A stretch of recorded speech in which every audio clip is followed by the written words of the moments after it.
شهر رمضان الذي أنزل فيه القرآن. أعوذ بالله من الشيطان الرجيم. بسم الله الرحمن الرحيم. ألف لام را تلك آيات الكتاب المبين إنا أنزلناه قرآنا عربيا لعلكم تعقلون. نحن نقص عليك أحسن القصص بما أوحينا إليك هذا القرآن. نحن نقص عليك أحسن القصص بما أوحينا إليك هذا القرآن وإن كنت من قبله لمن الغافلين. إذ قال يوسف لأبيه يا أبت إني رأيت أحد عشر كوكبا والشمس والقمر رأيتهم لي ساجدين. إلى قول الله تعالى بعد أعوذ بالله من الشيطان الرجيم. لقد كان في قصصهم عبرة لأولي الألباب ما كان حديثا يفترى ولكن تصديق الذي بين يديه وتفصيل كل شيء وهدى ورحمة لقوم يؤمنون. محترم حاضرین، آج کے درس میں انشاءاللہ تعالی سورہ یوسف ہم پڑھیں گے. اس پر ایک دائرانہ نظر ڈالیں گے. بہت ڈیپلی تو پڑھ نہیں سکتے ہیں. 111 آیتیں ہیں اور آپ دیکھتے ہیں کہ جس انداز سے ہم آپ کے ساتھ پڑھتے ہیں قرآن، اس میں 4 5 6 آیتیں 10 آیتیں کافی ہوتی ہیں مقررہ وقت کے لیے. کچھ سیدھے باتیں آپ کے سامنے پیش کریں گے. عام طریقے سے جن صورتوں کے اندر حروف مقطعات آئے ہیں، الف لام را، الف لام میم، یہ جو حروف تہجی کے الفاظ ہیں، ان کے بعد قرآن مجید کا ذکر کیا جاتا ہے. فوراً بعد ذکر کیا جائے یا کچھ آیتوں کے بعد کیا جائے، 2 آیتوں کے بعد، لیکن قرآن کا ذکر ہوتا ہے. شاید اس میں غرض یہ ہے کہ یہی وہ حروف تہجی کے الفاظ ہیں، حروف تہجی ہیں، یہی وہ حروف تہجی ہیں جن سے اللہ نے اپنا کلام مرکب کیا ہے، کلام مرتب فرمایا. قرآن مجید بھی انہی حروف تہجی سے ہے جن حروف سے عربی لکھنے والے، عربی بولنے والے اپنی عربی بناتے ہیں. وہی الف با تا سا یا تک کے جو حروف ہیں، انہی حروف پر مشتمل یہ قرآن اللہ کا کلام ہے. اور عرب بھی انہی الفاظ سے اپنی عربی بناتے ہیں. لیکن کیا بات ہے کہ تم ایک آیت بھی قرآن مجید جیسے بنا کر پیش نہیں کر سکتے. یہ قرآن مجید کا اعجاز کہ وہ معجز ہے، دنیا کو عاجز کر دینے والا کلام ہے، کیونکہ یہ کلام رب البشر ہے، انسانوں کے رب کا کلام ہے، انس و جن کے رب کا کلام ہے. انسان سب مل کر کے جنوں کو بھی ملا لے اپنے ساتھ تو بھی وہ اللہ رب العالمین کے کلام جیسا کلام نہیں بنا سکتا ہے. اس لیے جہاں جہاں حروف مقطعات آئے ہیں اس کے بعد قرآن مجید کا ذکر ہوتا ہے. قرآن مجید کے اعجاز کو اللہ تعالیٰ بیان کرتا ہے. بہرحال یہ سورت جو سورہ یوسف ہے، اس میں حضرت یوسف علیہ السلام کا قصہ بیان کیا گیا اور بڑی تفصیل سے بیان کیا گیا. اتنی تفصیل سے بیان کیا گیا ہے کہ دوسرے کتب میں، توریت اور انجیل میں بھی اتنی تفصیل کے ساتھ بیان نہیں کیا گیا.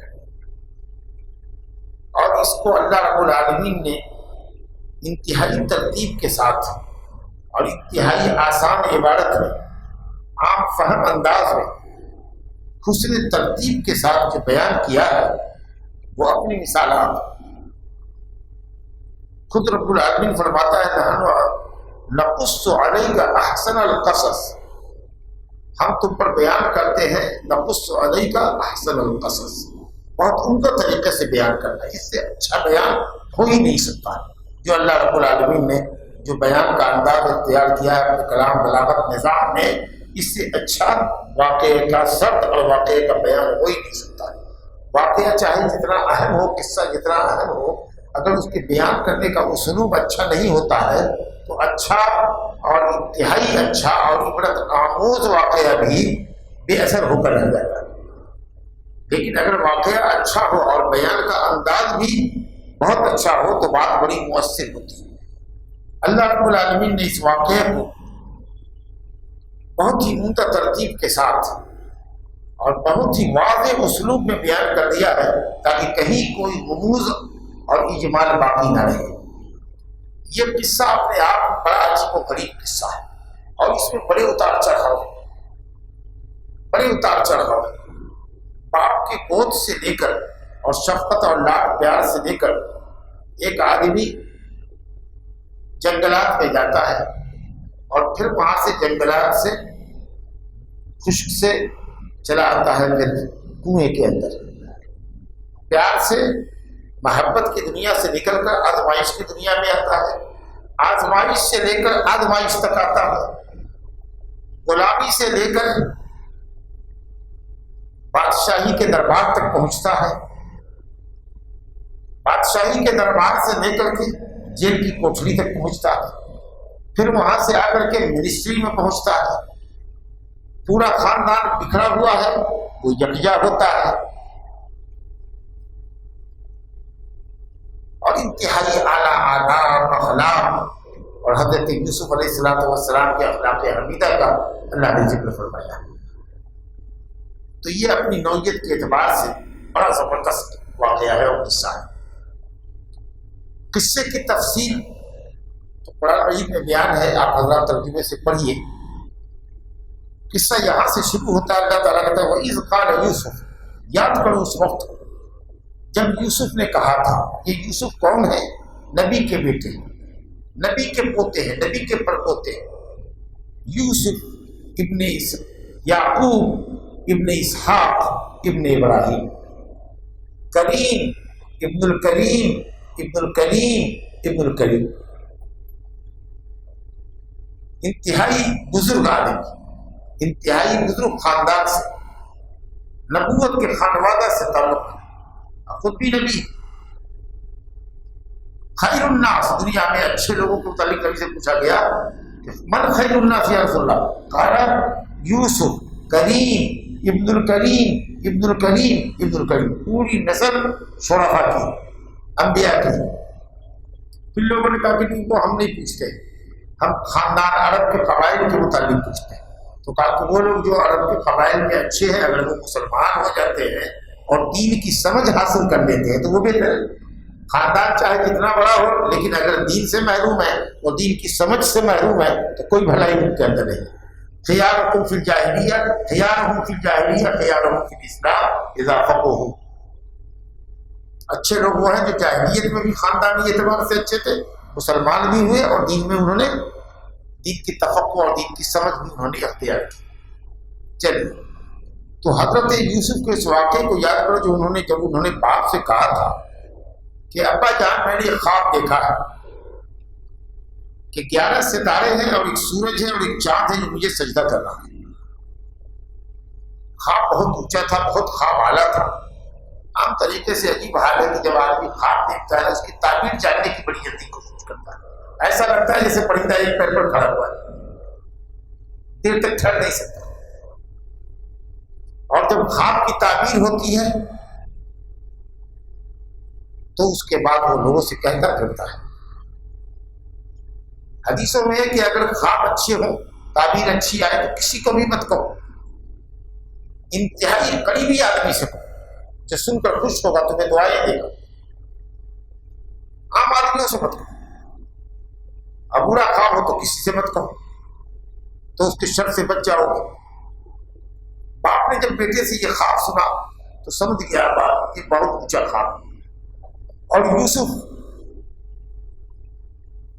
علم اور نبوت اور عزت کے بڑے اونچے مقام تک پہنچنے والے ہیں، کیونکہ چاند سورج کا سجدہ کرنا کوئی معمولی بات نہیں۔ وہ جانتے تھے، سمجھ گئے تعبیر، کہ سورج سے مراد ان کی ماں ہے، کیونکہ شمس کا لفظ عربی میں مؤنث استعمال ہوتا ہے، اور قمر مذکر ہے، اس سے مراد باپ ہے، یعنی باپ ماں کی سجدہ کریں گے۔ ایسا وقت آئے گا تاریخ کے ایسے موڑ پر یہ یوسف پہنچیں گے جہاں ماں باپ بھی ان کے لیے تکریم کے لیے سجدہ کرے گا، اور 11 ستارے، روشن ستارے ان کو سجدہ کریں گے، 11 بھائی ان کو سجدہ کریں گے۔ بڑے اونچے مقام پر یہ آدمی پہنچے گا، اور وہ مقام آیا ہے جب پورا بکھرا ہوا خانوادہ یکجا ہو گیا ہے مصر کے اندر۔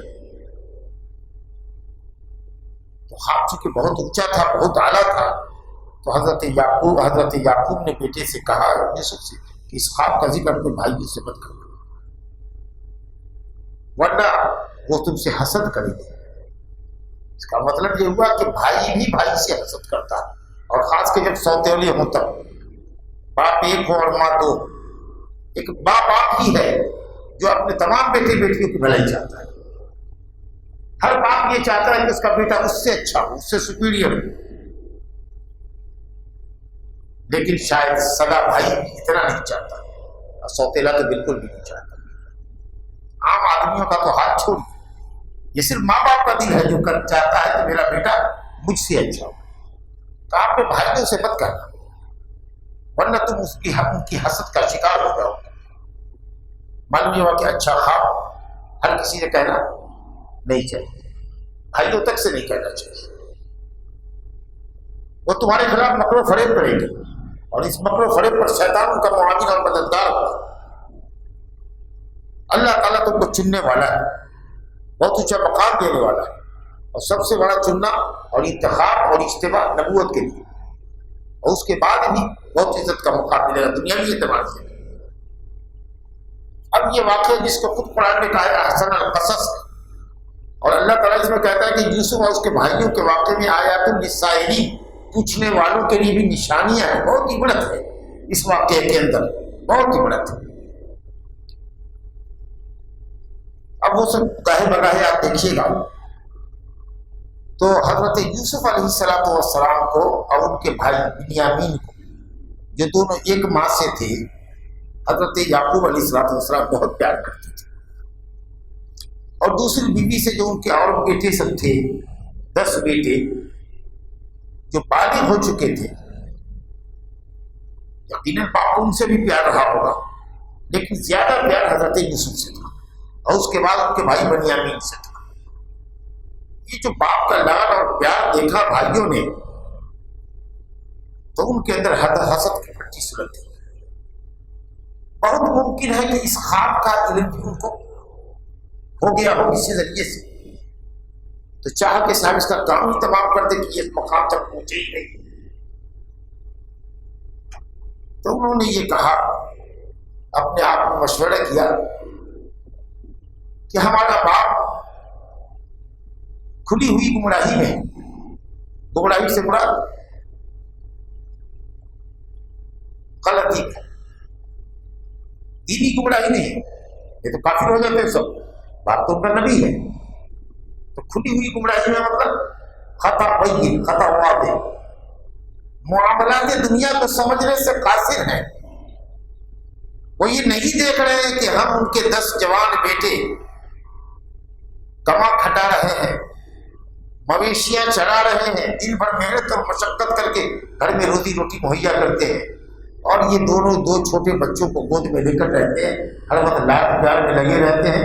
تو کام کے ہم ہیں، اور نام اور پیار کا وہ دونوں ہے۔ اتنی سی بات، موٹی سی بات تو سمجھ میں نہیں آتی ہے۔ گویا کہ دنیا کے معاملات کی تدبیر نہیں سمجھ رہے ہیں، جس کو پیار کرنا چاہیے اس کو دور کیے ہوئے ہیں، جس کو پیار نہیں کرنا چاہیے اس کی طرف نیچے ہوئے ہیں، پیار کر رہے ہیں۔ یہ مطلب ہے زلال مومن کا۔ لہذا آپس میں طے کیا کہ اس کو مار ڈالیں گے، یا نہیں تو ایسی زمین میں جا کے دور پھینکائیں گے کہ جہاں سے یہ ہمیشہ کے لیے دور ہو جائے گا اپنے باپ سے۔ رائے مشورہ ہو رہا تھا، اچھا اس کے بعد کیا کریں کہ مار ڈالیں گے یا دور پھینکائیں گے، اور اس کے بعد توبہ استغفار کر دیں گے، سمجھا؟ پھر اچھے ہو جائیں گے۔ ایک غلطی جان بوجھ کے کر لیں گے پہلے سے پرانا ہے، اور اس کے بعد معافی مانگ لیں گے، دیکھو تو جو ان بھائیوں میں سے 10 بھائیوں میں سے جو قدر اچھا تھا ان میں، اب چاہے اس کا جو بھی نام ہو، یہودا نام رہا ہو یا جو بھی رہا ہو جس سے یہودی قوم پیدا ہوئی ہے، ہمیں اس میں جانا نہیں ہے، قرآن کی روشنی میں بات کر رہے ہیں۔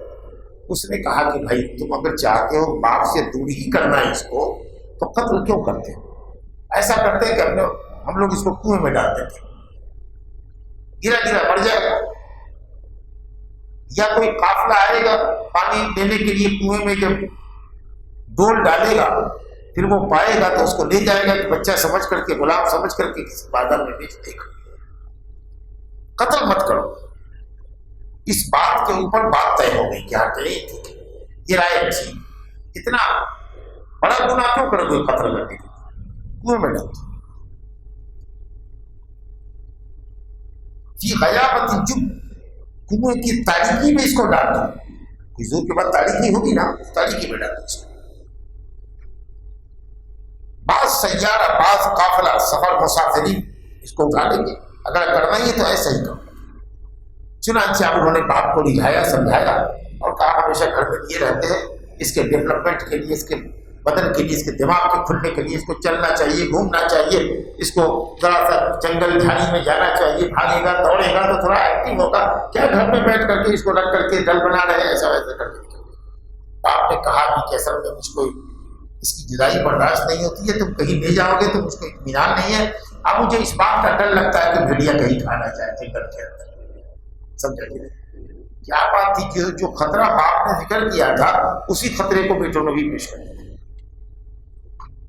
بہرحال گارنٹی وغیرہ دے کر کے باپ کو جھانسے میں لے کر کے حضرت یوسف کو لے کر کے چلے گئے اور پلاننگ کے مطابق اس کو کنویں میں ڈال دیا، اور اس دن دیر سے پہنچے اور کنویں میں ڈالنے کے وقت میں کپڑا اس کا نکال لیا، تب جائیں گے، اور اس میں جھوٹا خون پگڑی دبا کر کے اس میں خون لگا دیا اور دیر سے لوٹے۔ جو وقت معتاد تھا ان کے لوٹنے کا اس سے آج دیر سے لوٹے۔ وہ چیختے پکارتے ہوئے جب گھر میں داخل ہوئے، باپ حیران پریشان ہوئے، کیا بات ہے بھائی، کیا بات ہے، کیا بکریوں کو کچھ نقصان ہوا ہے، کیا مویشیوں کو نقصان ہوا ہے؟ اور روئے چلے جا رہے ہیں، روئے چلے جا رہے ہیں، جاؤ ابا میشان یبکین، عشاء کے وقت میں پہنچے تھے، سر شام آ جایا کرتے تھے، آج دیر سے آئے۔ کہا یوسف کا اسی کا تو رونا ہے، ہم لوگ دوڑ لگا رہے تھے، مسابقہ کر رہے تھے، تیر اندازی کا ہو یا دوڑ کا ہو، اور یوسف کو اپنے مال و متاع کے سامنے چھوڑ دیا تھا، بھیڑیا آیا اس کو کھا گیا، لے گیا۔ حالانکہ پہلے کہا تھا کہ ہم لوگ 10 جوان ہیں، اپنے بھائی کی حفاظت نہیں کر سکیں گے، کیا بات ہے کہ آپ ہم پر وشواس نہیں کرتے، اعتماد نہیں کرتے؟ اس وقت کہہ رہے ہیں بھیڑیا لے گیا۔ اور یہ جھوٹ کو یاد رکھیے گا، گناہ سے بچنا چاہیے انسان کو، یہ جھوٹ کو چھپانے کے لیے آدمی کو کئی جھوٹ بولنے پڑتے ہیں، تب جائے باپ سے جھوٹ بولے، خون لگایا، کہا یہ بھیڑیا، یہ یوسف کا خون ہے، مگر سبحان اللہ کتنا عقل مند بھیڑیا تھا، دیکھا انہوں نے کپڑا پھٹا نہیں، کہا وہ بھیڑیا کتنا حلیم الطبع تھا، کتنا نیک تھا کہ یوسف کو کپڑے کے اندر سے کھا گیا لیکن کپڑا نہیں پھٹا، سمجھ گئے کہ ان کی چال بازی ہے، ہوشیاری ہے۔ باپ سے جھوٹ کیا، بدعہدی کی، بھائی کو امانت سمجھ کے لائے تھے، اس میں خیانت کیا، جھوٹ بولے، جھوٹ پر جھوٹ بولے۔ ایک غلطی آدمی کرتا ہے اعتراف کر لینا چاہیے، لیکن ایک گناہ کو چھپانے کے لیے، ایک جھوٹ کو چھپانے کے لیے کئی جھوٹ بولنے پڑتے ہیں۔ اس سے آدمی کو چاہیے کہ گناہ سے دور رہے۔ بہرحال انہوں نے کہا کہ بل سولت لکم انفسکم امرا، یہ سب کھیل میں تم لوگوں کا ہے، تمہاری نفس امارہ کی شرارت ہے، میں صبر جمیل کروں گا۔ صبر جمیل بولے تو میں اپنی یہ شکایت اللہ سے کروں گا، میں کسی اور انسان کے سامنے اس ٹکڑے کو بیان نہیں کروں گا، کسی کے سامنے شکایت نہیں کروں گا، میں صبر کروں گا، صبر جمیل، یعنی اللہ پر معاملے کو چھوڑتا ہوں۔ اب اللہ پر جب چھوڑ دیا تو لوگوں کے پاس شکایت نہیں کرتا، واللہ المستعان ولا ما تصفون۔ بالآخر ایک قافلہ آیا جو مدین سے مصر جا رہا تھا، وہ قافلہ آیا، اس نے ایک آدمی کو پہلے بھیج رکھا تھا کہ تم آگے آگے جاؤ، یہاں کہاں رکھیں گے، کہاں پر پانی کا گھاٹ ہے، کہاں پانی ملے گا، جگہ کو صاف ستھرا کر کے پانی کچھ بھر کر کے وہاں رکھو تاکہ مال مویشی کو پلائیں گے، اپنے بھی پیئیں گے۔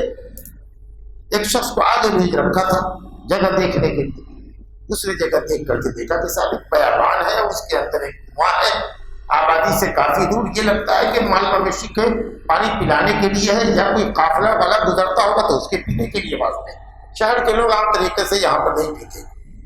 اس نے وہاں دیکھا، اسی درمیان میں قافلہ بھی آ گیا، جب ڈول ڈالا تو حضرت یوسف علیہ السلام اس رسی کو پکڑ کر کے اوپر آ گئے۔ جب آئے تو بڑا خوبصورت بچہ، ماشاء اللہ، بہت زیادہ اللہ تعالیٰ نے ان کو حسن عطا فرمایا تھا، نصف حسن اللہ رب العالمین نے دیا تھا۔ علماء نے کہا کہ ان کی جو پردادی تھی حضرت ابراہیم کی بیوی سارہ، وہ بھی بڑی خوبصورت تھی۔ بہرحال پردادی پہ گئے ہوں کہ پردادا پہ گئے ہوں، لیکن تھے بڑے خوبصورت، کیا حسن و جمال تھا اس کا، جس کا زنان مصر نے اعتراف کیا کہ یہ تو آدمی نہیں، یہ تو فرشتہ ہے، اتنا خوبصورت آدمی تو ہم نے دیکھا ہی نہیں۔ بہرحال اور اس کو مال تجارت سمجھ کر کے قافلہ والوں نے چھپا کے رکھ دیا۔ بھائی لوگ وہیں کہیں پر لاتے رہے ہوں گے کہ دیکھتے اس کا حشر کیا ہوتا ہے۔ جب دیکھا کہ قافلہ والوں میں یہ ہے تو کھوجتے تلاشتے آئے، بھائی میرا غلام بھاگا ہوا، میرا کوئی غلام بھاگا ہوا ہے، آپ لوگوں میں ملا ہے کیا، آپ لوگوں میں ملا ہے کیا، دیکھیے معلوم ہوتا تو دیکھ رہے ہیں کہ نکل گیا ہے وہاں سے، کیا گیا ہے۔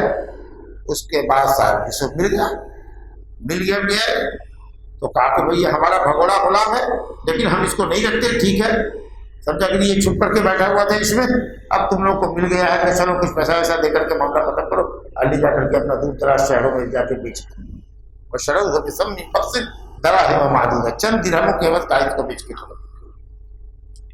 وکانوا فیہ من الزاہدین، اور کبھی ان کو اپنے بھائی سے محبت کی چاہتی تھی لیکن دور چلا گیا۔ بہرحال اب یہ غلام اس قافلے کے ذریعے جو آزاد ہے، آزاد باپ کا بیٹا ہے اور کل کا نبی بننے والا ہے، اس کو غلام سمجھ کر کے بازار مصر میں بیچا گیا، اور خریدا کس نے؟ عزیز مصر۔ یہاں رک کر کے تھوڑی سی گفتگو یہ کرنا چاہتے ہیں کہ عدل اور انصاف ہر حال میں ضروری ہے، چاہے حاکم کرے رعیت کے حق میں یا باپ کرے بیٹے کے حق میں، بیٹا ہو بیٹی ہو، عدل و انصاف ضروری ہے۔ ایکسٹرا محبت اگر آپ دیں گے کسی بچے کو تو دوسرے بچے کے اندر اس بچے کے تعلق سے نفرت پیدا ہونا یقینی بات ہے۔ ایک بیٹا اگر بہت اچھے نمبر سے کامیاب ہو گیا ہے، ایک کمزور نمبر سے آیا، اس کو بہت بے عزت کر رہے ہیں، اس کی بڑی تعریف کر رہے ہیں، ذرا اس کی بھی تعریف کیجیے کہ اپنے بھائی جیسا بنو، ان سے بھی اچھا نمبر لانے کی کوشش کرو۔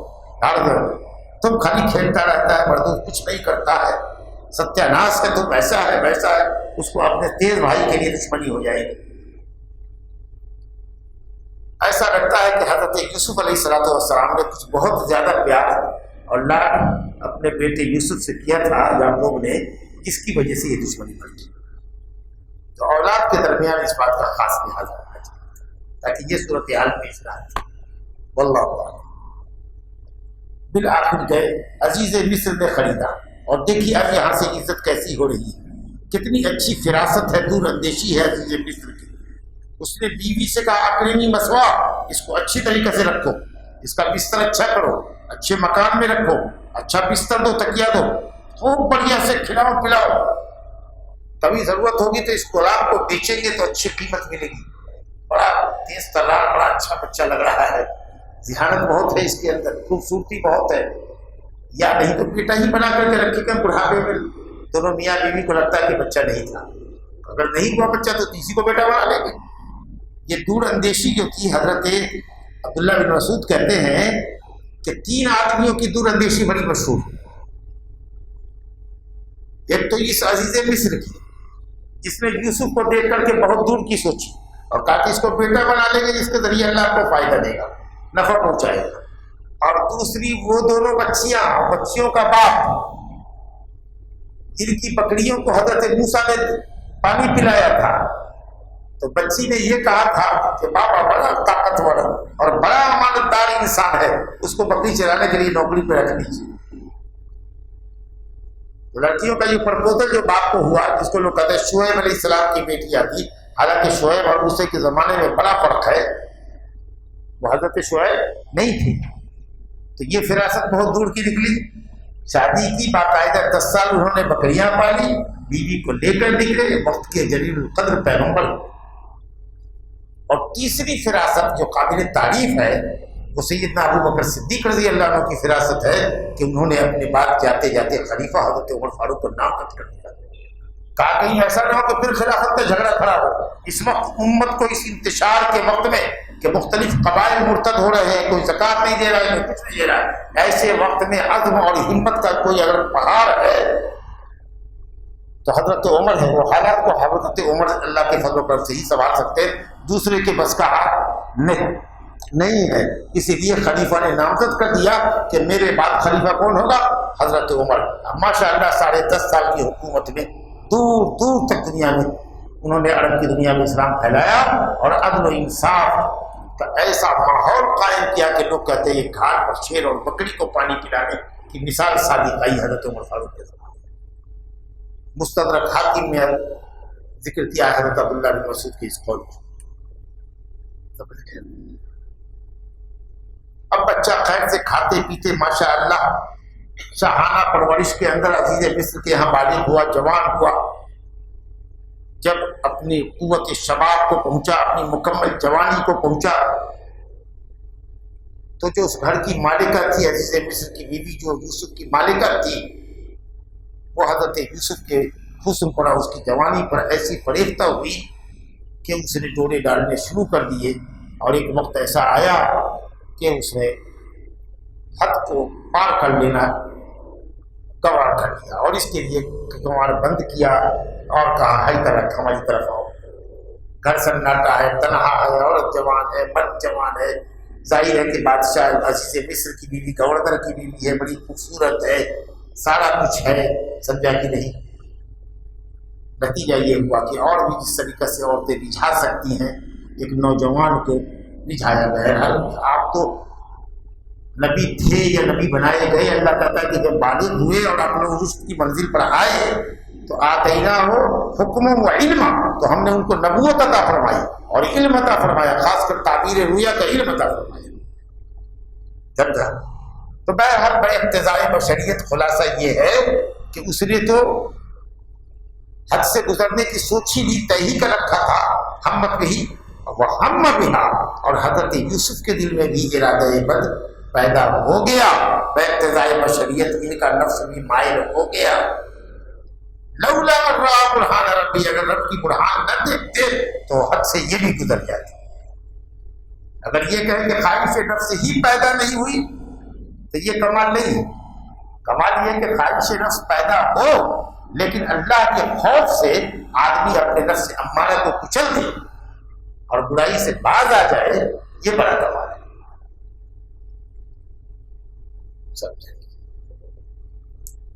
بہرحال جائے برائی کی جگہ سے بھاگے، کہا کہ یہاں رہیں گے تو خیر نہیں،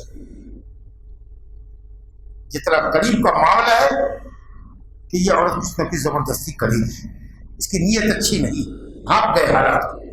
اب وہ برہان رب ہی اپنے رب کی دلیل جو دیکھی انہوں نے تو بھاگے۔ اب وہ رب کی دلیل کیا تھی؟ اب اس میں لوگ الٹے پلٹے،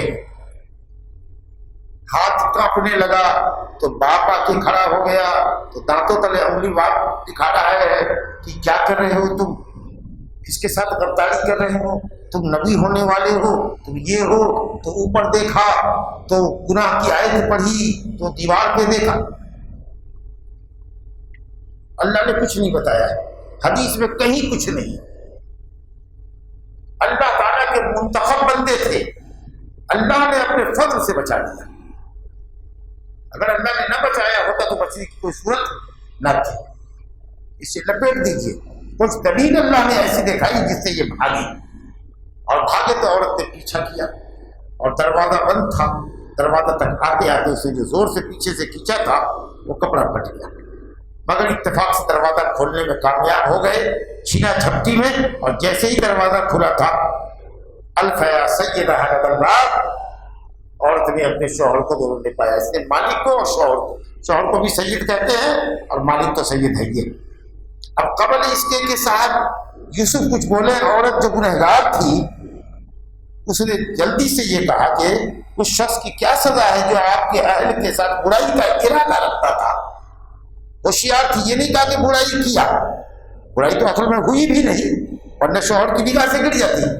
کہا نہیں، اس نے برائی کا ارادہ کیا، چاہتا تھا برائی کرنا لیکن یہ کامیاب نہیں ہوا ہے، بھاگا ہے۔ حضرت یوسف نے کہا نہیں، اسی نے مجھ کو پھسلایا، اسی نے مجھ کو بہتایا، میرے پیچھے ہاتھ دھو کے پڑی تھی۔ اب کیا ہوگا بھائی؟ دونوں اپنے اپنے لیے دعویٰ کر رہے ہیں کہ ہم پاک ہیں تو ہم پاک ہیں، گواہی کون دے گا؟ شہید شاہد من اہلہا، اس عورت کے رشتہ داروں میں سے ایک آدمی نے گواہی دی، قرائن سے پتہ لگایا، وہ تھوڑی موجود تھا کہ گواہی دیتا، قرائن سے پتہ لگایا، وہاں پر گواہی قرائن سے ہوتی ہے، قرینہ، اس کو کہہ دیجئے، کیا کہیں گے بھائی، بولو کو انگریزی میں، ایویڈنس نہیں ہے، بھاؤ بھاؤ سے پتہ لگایا، ایک کیسا ہوتا، کیا ہوتا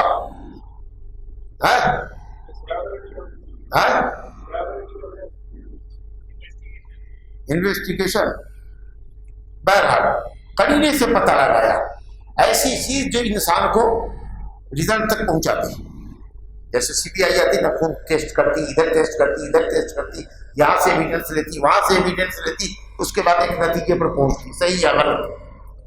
تو اس نے تجربہ کار آدمی تھا، کسی نے کہا بچہ تھا، گود والا بچہ، لیکن یہ صحیح نہیں ہے۔ صحیح بات یہ کہ وہ آدمی حکیم اور دانا اور تجربہ کار شخص تھا۔ کہا کہ دیکھو کرتا پھٹا ہے نا، تو اگر پیچھے سے پھٹا ہے یا آگے سے پھٹا ہوا، اگر آگے سے کرتا پھٹا ہوا ہے تو یہ مجرم ہے، عورت ٹھیک ہے، اس نے زبردستی کی ہوگی، دست درازی کی ہوگی، ہاتھ بڑھایا ہوگا عورت کی طرف، عورت اپنے آپ کو بچتی رہی ہوگی، یہاں تک کہ اس نے سوچا ہوگا کہ اب بچنے کی صورت یہی ہے کہ اس کے بال کو، منہ کو، کپڑے کو نوچو پھاڑو، جو عورت بچنے کے لیے کرتی۔ اور اگر پیچھے سے پھٹا ہوا ہے تو اس کی بات کی دلیل ہے کہ لڑکا بھاگا ہے اور عورت اس کا پیچھا کر رہی ہے، یہ ہوا قرینہ۔ دیکھا تو کرتا پیچھے سے پھٹا ہوا تھا، آگے سے کچھ بھی نہیں۔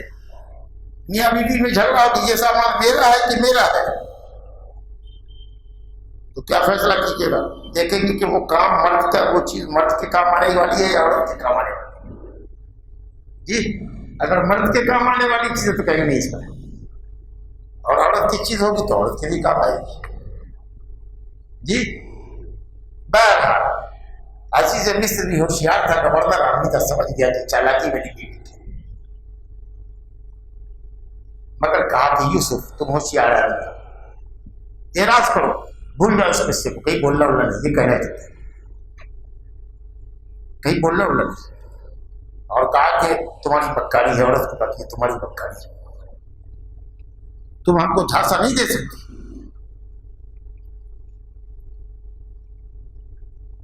یوسف عارض ہے، اس سے اعراض کرو، اور عورت کو کہا واستغفری لذنبک، اپنے گناہ کے لیے اللہ سے معافی چاہ، انک کنت من الخاطئین، تو خطا کار ہے۔ شوہر نے ڈانٹ دیا۔ اب اس کے بعد لوگ کہتے ہیں عشق اور مشق چھپائے نہیں چھپتے، رفتہ رفتہ یہ خبر پوری زنان مصر میں پھیل گئی اور ملامت کرنے لگی عورتیں، کیسی ہے اتنے بڑے آدمی کی بیوی ہو کر کے، اتنا بڑا منسٹر ہے عزیز مصر، اور اس کی بیوی ہو کر کے اپنے غلام پر فریفتہ ہو گئی، اور اس کی محبت اس کے دل میں ایسی بیٹھ گئی ہے کہ وہ اس کے ساتھ بدکاری کرنے پر آمادہ ہوگی۔ ٹھیک کیسی عورت ہے۔ اب زنان مصر کی ملامت انہوں نے سنا تو دعوت کی آڑ میں حضرت یوسف کا معائنہ کروانا چاہا کہ ذرا حسن یوسف سے تمہارا سامنا کروا دیتے، تو سب کو دعوت نامہ بھیجا کہ ہمارے یہاں دربار میں دعوت ہے، سب دعوت کھانے کے لیے آئے۔ مقصود دعوت کھلانا نہ تھا، زلیخا کا مقصد اپنی شیخی بنھال دی تھی کہ کہ جس آدمی پر میرا دل آیا ہے اس پر کسی کا بھی دل آ سکتا ہے. میں نے کوئی بڑا گناہ نہیں کیا, کوئی بھی عورت پھسل سکتی ہے. وہ یہ چاہتی تھی دعوت کی آڑ میں. اللہ اکبر. جب محمد صلی اللہ علیہ وسلم نے مرض الموت میں یہ کہا عائشہ سے کہ اپنے باپ ابو بکر کو حکم دے کہ وہ میری جگہ جائے امامت پر کھڑا اور امامت فرمائیں, تو حضرت عائشہ سمجھتی تھی کہ اگر ابا جان نے امامت کر دی نبی صلی اللہ علیہ وسلم کی زندگی میں بیماری کے ایام میں, تو ہماری شوہریں ہماری بہنیں کہیں گی کہ عائشہ نے یہ عہدہ اپنے باپ کے لیے مانگا ہوگا کہ امامت میرے باپ کو دیجیے. اس لیے انہوں نے کہا کہ نہیں, میرے والد تو نماز کے لیے کھڑے ہوتے تو بہت روتے ہیں, ان کی قرأت سننا اور سمجھنا بھی حاضرین کے لیے نمازیوں کے لیے مشکل ہوتا ہے, آپ کسی دوسرے کو حکم کیجیے. انہوں نے حضرت حفصہ سے کہا کہ حفصہ تم کہو نا کہ ابو بکر کے بجائے حضرت عمر کو امامت کا حق مل جائے. آپ نے کہا کہ انکن صواحب یوسف, تم یوسف کی ساتھی کی طرح ہو, زلیخا کی طرح, یا جو بھی نام اس کا رہا ہوگا, جو دعوت کی آڑ میں اپنی شیخی بنا رہی تھی. ہم جانتے ہیں عائشہ کہ یہ بات تم کو بھی پسند ہوگی کہ تمہارا باپ ہماری نیابت کرے, لیکن ملامت کے ڈر سے تم یہ چاہتی ہو کہ عورتیں بعد میں ملامت نہیں کریں گی, اسی لیے صفائی پہلے سے کروا رہی ہو کہ صاحب لوگ سن لیں کہ صاحب ہم نے نہیں اپنے ابا کے لیے یہ عہدہ مانگا ہے. دیکھ لیجیے وہاں پر یہی تو دعوت کی آڑ میں دکھانا چاہتی تھی کہ دیکھو. چنانچہ جب دعوت ہوئی, رنگ رنگ کے کھانے پروسے گئے, اب خوب بہترین قالین اور جو عربوں کی نشست ہوتی ہے گدے کے اوپر قالین رکھی جاتی ہے ٹیک لگانے کے لیے, اور ایک دم لوگ کھاتے پیتے ہی انجوائے کرتے ہیں, ساری کچھ چیزیں رکھی گئی.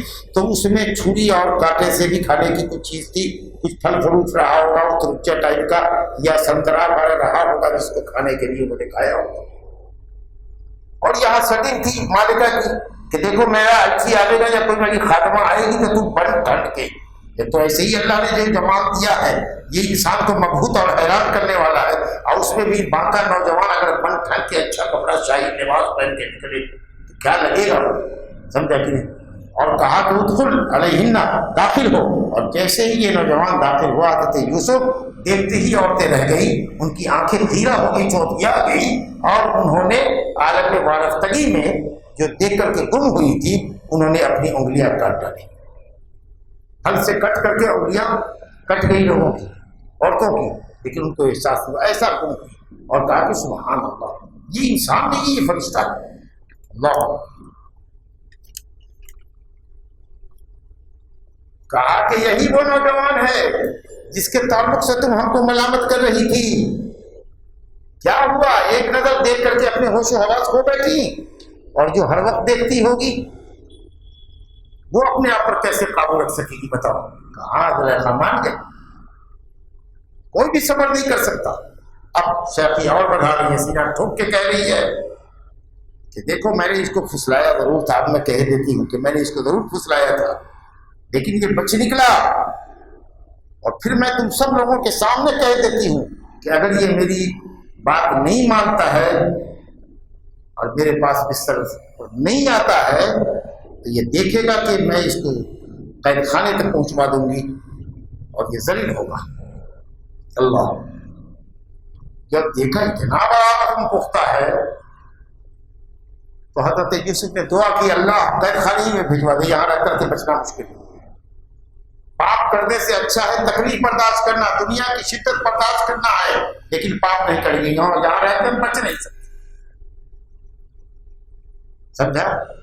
تو معلوم یہ ہوا کہ دو ضرر میں آسان ضرر اخف ضررین کو استعمال کرنا چاہیے. یہاں دین جا رہا ہے اور وہاں ذرا سا جسمانی تکلیف ہوگی, چلو یہ برداشت کرتے ہیں, پاپ اور ملامت سے تو بچ جائیں گے, خیانت سے تو بچ جائیں گے, گناہ کبیرہ سے تو بچ جائیں گے.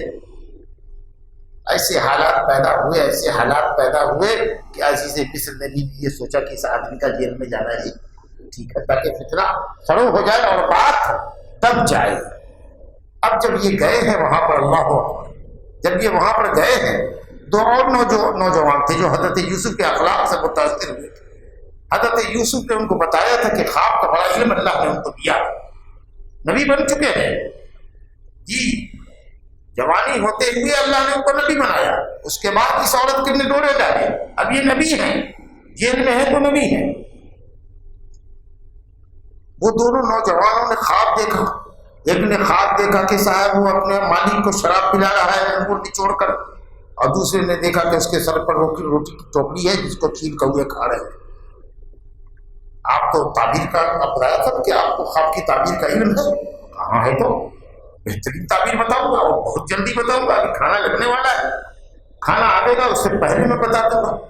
ہاں ضرور بتائیے ضرور. دونوں کے دونوں جو پوری طریقے سے مائل ہو گئے تو حضرت یوسف نے اس موقع کا فائدہ اٹھایا اور توحید کا واقعہ بیان شروع کر دیا. جی کہ میں اس قوم کو چھوڑ کر آیا ہوں جو قوم شرک و بت پرستی کرتی تھی، اور اپنے اس باپ دادا کے دین پر ہوں جو ایک اللہ وحدہ لا شریک لہ کی بندگی کرتے تھے. تو باپ دادا کی تقلید، باپ دادا کی پیروی اگر توحید پر ہو، اتباع سنت پر ہو تو اچھی چیز ہے. واتبعت ملت آبائی، اپنے باپ کی ملت کی میں نے پیروی کی ہے جو توحید کا دین ہے. پورا توحید کا بیان فرمایا، موقع کا فائدہ اٹھایا. کیسے؟ جیسے حضرت زکریا نے مریم علیہ السلام کے پاس دیکھا کہ بے موسم کا پھل ہے اس کے محراب میں، کہا اللہ نے کہا یہ مریم کہاں سے ہے؟ اللہ کی طرف سے. بے موسم پھل اللہ کھلاتا ہے. تو حضرت زکریا کو جھٹ سے موقع مل گیا کہ بے موسم پھل جو اللہ کھلاتا ہے وہ اس بڈھے کو اور ہماری بانچ بیوی کو بھی تو بچہ دے سکتا ہے. بس زکریا ہونا لے کر دعا زکریا ربا، وہاں زکریا نے رب تعالیٰ کو پکار دیا کہ اللہ مجھ کو بھی ایک بیٹا دینا دے. اب اس عمر میں تو بچہ ہو نہیں سکتا لیکن دے دے تاکہ تیرے دین کا جھنڈا تو کم سے کم بلند کرے گا. تو موقع کا فائدہ اٹھانا چاہیے.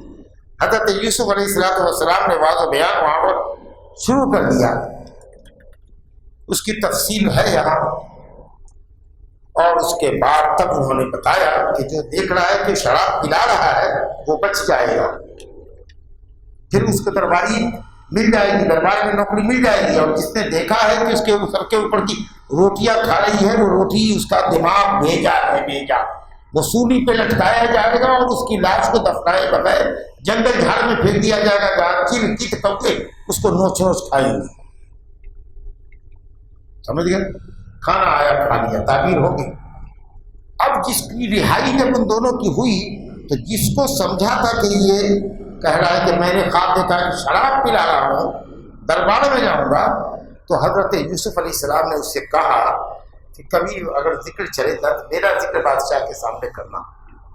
معلوم یہ ہوا کہ اگر کوئی آدمی غلط طریقے سے پھنسایا گیا ہے اور غلط طریقے سے اس کے خلاف ایک محاذ اور حالات بنائے جا رہے ہیں تو کسی ایسے آدمی کو جو مجھ کو قریب سے جانتا ہے میرے اخلاق کو، کردار کو، اس کو تیار کرنے میں کوئی حرج نہیں ہے کہ دیکھو اگر کوئی اس طرح کی بات ہو تو میری خوبیوں کا ذکر وہاں کرنا تاکہ ہماری رہائش آسان ہو. تو ایسے کام میں اپنے دفاع نفس کے لیے، ایسے کام میں جس پر وہ بندہ قادر ہے، آپ کی خوبیاں بیان کر سکتا ہے، آپ سے دفاع کر سکتا ہے، اس میں کسی سے مدد لینا یہ توحید کے منافی نہیں. حضرت یوسف نے کہا اذکرنی عند ربک، جو جا رہے ہو تو اپنے مالک کے سامنے میرا ذکر کرنا، عزیز مصر کے سامنے، بادشاہ کے سامنے ذکر کرنا. دیکھنے کو جو گیا تاکہ رہائی کی صورت نکل جائے تو صاحب بھول گیا. اور دیکھیے اللہ رب العالمین کیسا مدبر ہے. اب یوسف علیہ السلام کے نکلنے کی تدبیر ہو رہی ہے. یوسف علیہ السلام 7 سال جیل میں رہے، 7 سال گزر گیا، معاملہ ایک دم ٹھنڈا پڑ گیا تھا. نکلنے کی تدبیر ہو رہی تھی. آدمی ہے اب جائے گا نا آدمی. اللہ نے تدبیر پیدا کی کہ بادشاہ نے خواب دیکھا، اور ایسا خواب دیکھا کہ انتہائی حیران کن تھا، جس میں یہ دیکھا کہ 7 ہری بالیاں ہیں، 7 خشک بالیاں ہیں. اور یہ دیکھا کہ صاحب 7 موٹی گائے ہیں اور 7 دبلی گائے ہیں. 7 دبلی گائے 7 موٹی گایوں کو کھا رہی ہیں. 7 ہری بالیاں ہیں، 7 خشک بالیاں ہیں، ٹھیک ہے. 7 موٹی گایوں کو 7 دبلی گائے کھا رہی ہیں. جتنے معبرین تھے مصر کے اندر سب کو بلائے. خواب دیکھا تو ان لوگوں کی سمجھ میں نہیں آیا. کہا کہ کیا زقاص و احلام ہے، شیطانی خواب ہے، اپنی سمجھ میں نہیں آتا. جب سب کے سب ایک سے ایک معبر عاجز رہ گئے تو یہ جو تھا، یہ تھی جو شراب پلاتا تھا، قہوہ چائے پلاتا تھا، اس کو اب یاد آیا کہ وہ جیل خانے میں تو ایک بہت بڑا عالم موجود ہے جو تعبیر کا علم، خواب کی تعبیر کا علم ہوتا ہے. کہا اجازت دیجیے میں یوں گیا اور یوں خواب کی تعبیر لے کر آیا. اللہ کی قدرت کا کمال دیکھیے. یہ بات اس آدمی کو پہلے بھی یاد آ سکتی تھی، لیکن جب سارے معبرین عاجز رہ گئے تب اس کو یہ بات یاد آئی تاکہ اب جو خواب کی تعبیر آئے گی لوگ سرنڈر کریں گے کہ واقعی یہ جو تعبیر ہے زبردست ہے. جیسے حضرت بابا آدم علیہ السلام سے اللہ نے پہلے نہیں پوچھا کہ ان چیزوں کے نام بتاؤ، پہلے فرشتوں سے پوچھوایا کیا نام بتاؤ، اس کا کیا نام ہے، اس کا کیا نام ہے. جب فرشتے عاجز ہو گئے کہ اب ہم کچھ نہیں بتا سکتے تب اللہ نے کہا یار ہم بے ہوں بے اسمائی، اب اپنی فضیلت ظاہر کرو کہ نام ان کو بتاؤ، کیونکہ سب سرنڈر کر گئے. نہیں سمجھ آیا؟ قیامت کے دن سیدھے اللہ تعالیٰ کے میدان محشر میں اللہ تعالیٰ سے شفاعت کبریٰ کرنے کے لیے کہ فیصلہ اللہ تعالیٰ بندوں کے درمیان کرے، اللہ تعالیٰ سیدھے ہدایت دیتا. کچھ لوگوں کو محمد صلی اللہ علیہ وسلم کے پاس آ جاتے، آپ کہتے ہاں میں سجدے میں گرتا ہوں اللہ سے دعا کرتا ہوں، لیکن لوگ دوڑ رہے ہیں آدم علیہ السلام کے پاس. بابا ہم سے غلطی ہوئی نا، جنت کا پھل کھا لیا، اللہ تعالیٰ آپ کو بہت غصہ، میں نہیں کر سکتا، جا نوح کے پاس. نوح نے کہا تمہیں معلوم ہے نا کہ ہم نے اپنے بیٹے کے لیے کہہ کر کے ڈانٹ کھائی تھی، جا ابراہیم کے پاس. ابراہیم نے کہا کہ نہیں مجھ سے نہیں ہوگا، جا موسیٰ کے پاس. موسیٰ نے کہا عیسیٰ کے پاس. عیسیٰ نے کہا کہ محمد صلی اللہ علیہ وسلم. جب تمام اولو العزم پیغمبر اللہ کے پاس سفارش کرنے سے عاجز رہ گئے تب لوگ آئے محمد صلی اللہ علیہ وسلم کے پاس اور آپ نے دعا کیا. اس طریقے سے مقام محمود آپ کو حاصل ہوا کہ جو کام کوئی نبی نہ کر سکا وہ کام محمد صلی اللہ علیہ وسلم نے کیا. تو اب یہاں معبرین جب سب کے سب ناکام ہوئے تب خواب کی تعبیر آئی، اور وہ تعبیر یہ تھی کہ صاحب 7 سال خوب اچھی آبادی اور پیداوار ہوگی غلوں کی، اور اس کے بعد 7 سال کا زبردست قحط پڑے گا جس میں وہ تمام رسد جو ہوگا خزانے کے اندر، جو فوڈ کارپوریشن کے اندر جو کچھ ہوگا وہ سب کا سب ختم ہو جائے گا. پھر 7 سال خوب اپجاؤ گے، پھر 7 سال قحط، اور اس کے بعد 1 سال آئے گا جس میں بارش ہوگی اور پھر فصل اگے گی. اب دیکھیے خواب کی تعبیر کا علم یہ بہت خاص اللہ کی عنایت ہے، ہر کسی سے نہیں ہوتا ہے. وہ ایک خاص علم ہے خواب کی تعبیر کا. اس میں نام اور صفت کو جوڑا جاتا ہے، مناسبت دیکھی جاتی ہے. نہ سمجھا؟ دیکھا گائے ہیں، بالیاں ہیں، ہری بالیاں ہیں، مطلب یہ کہ موٹی موٹی بالیاں ہیں، خوب پیداوار ہوگی. دوسری سوکھی سوکھی بالی ہے جس میں دانا نہیں ہے، اس کا مطلب یہ ہے کہ دانا نہیں ہوتا، قحط ہوگا. اور یہ گائے ہے، یہ گائے جو زمین جوتنے کے کام آتی ہے، جس کے اندر ہم بیج ڈالتے ہیں تو ہریالی آتی ہے. تو گائے، بالی، موٹی موٹی بالی، خشک بالی، اس میں دانا نہیں ہے، بھوسا ہے، سمجھا کہ بہت پتلا پتلا دانا ہے. مناسبتوں کو جوڑا جاتا ہے، مناسبتوں کو جوڑا جاتا ہے، اس کے بعد تعبیر کا علم آتا ہے. وباللہ التوفیق. وقت زیادہ ہو گیا، گفتگو کا سلسلہ جاری ہے.